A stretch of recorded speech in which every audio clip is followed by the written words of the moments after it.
Europe watches with bated breath as Germany, the EU's most populous nation and the world's third-largest economy, stands at a critical juncture.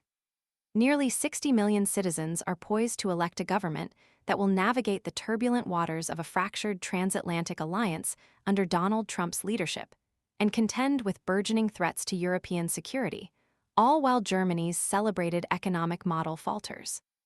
If current polls hold true, the individual tasked with leading this administration will be Friedrich Merz, the conservative opposition leader, a corporate lawyer with a decades-long ambition to become chancellor, despite a complete absence of prior governmental experience. The challenges awaiting him are immense. A leading news weekly aptly summarized the situation. The substantial expectations reflect the considerable challenges he will confront from day one of his likely chancellorship. An aggressive Russia, a hostile America, and a drifting Europe. Merz could face more rigorous tests than any chancellor of the post-war republic. Merz himself recently acknowledged the profound geopolitical shifts triggered by Trump's effective abandonment of European defense commitments and his vice president, J.D. Vance's, overt support for the far-right alternative für Deutschland, AfD. He candidly stated that Germany would not remain unaffected by these tectonic shifts in the political and economic power centers of the world.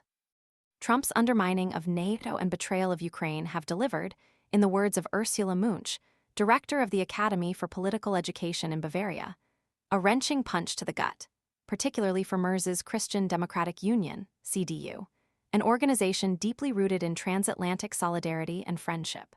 Munch further emphasized that Germany's greatest challenge will be mustering a united display of strength by the EU and the UK. Angela Merkel's 16-year tenure as chancellor was characterized by a reliance on inexpensive Russian gas, robust trade with China, and the military and intelligence support of Washington, enabling Germany to focus on its core strengths, manufacturing automobiles and machine tools while simultaneously maintaining EU cohesion. However, the war in Ukraine abruptly shattered this equilibrium.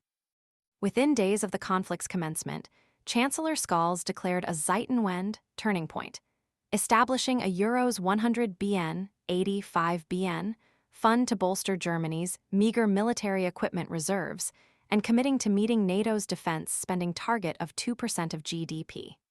By 2024, this commitment was fulfilled. Simultaneously, China shifted its strategy, transitioning from purchasing German vehicles to undercutting them with more affordable models, particularly in the electric vehicle sector. In a recent televised debate, Merz, who had temporarily left politics for the business world following a power struggle with Merkel 12 years prior, accused Scholz's government of economic incompetence following 2 years of recession. Scholz's retort was succinct: "I didn't invade Ukraine."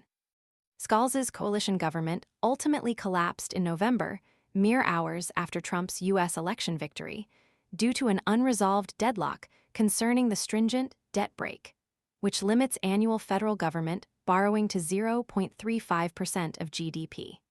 This implosion triggered a snap general election 7 months ahead of schedule. Herfried Münkler, a veteran political analyst, argues that Germany's true Zeitenwende is yet to unfold, as Berlin grapples with the painful realization that the post-war order, which facilitated Germany's reintegration into the international community after the Nazi atrocities, has reached its end. In an article published in Die Zeit newspaper, Münkler wrote, "The greatest loser in recent developments is Germany, not only because its economic power has diminished, but also because German politicians unconditionally relied on the transatlantic relationship until the very end. The next government will have to exert considerable effort to reassert German leadership in Europe." While most analysts anticipate Merz maintaining a firewall against formal collaboration with the far right, a strong showing by the AfD would significantly complicate his efforts to secure a reliable parliamentary majority. Political scientist Thomas Huber emphasizes the necessity of a clear stance from Merz. "I believe it will be crucial for a centrist coalition for him to unequivocally state that he will not accept support from the AfD again," referring to Merz's controversial decision last month to seek far-right votes in parliament for stringent migration proposals. Huber warned, "Otherwise, it won't work. The AfD will constantly attempt to sow discord among the coalition parties. At a recent protest co-organized by senior activists from Grannies Against the Right, Oma's Jejan Rex, in the eastern town of Teltow, 70-year-old retired history teacher Sabine Ludwig expressed her apprehension, noting scary echoes of the Weimar era, a century past. The weight of history and the uncertainty of the future hang heavy over Germany as it prepares for this pivotal election. The outcome will not only shape Germany's destiny, but also have profound implications for the entire European Union and the global geopolitical landscape. The stakes are undeniably high.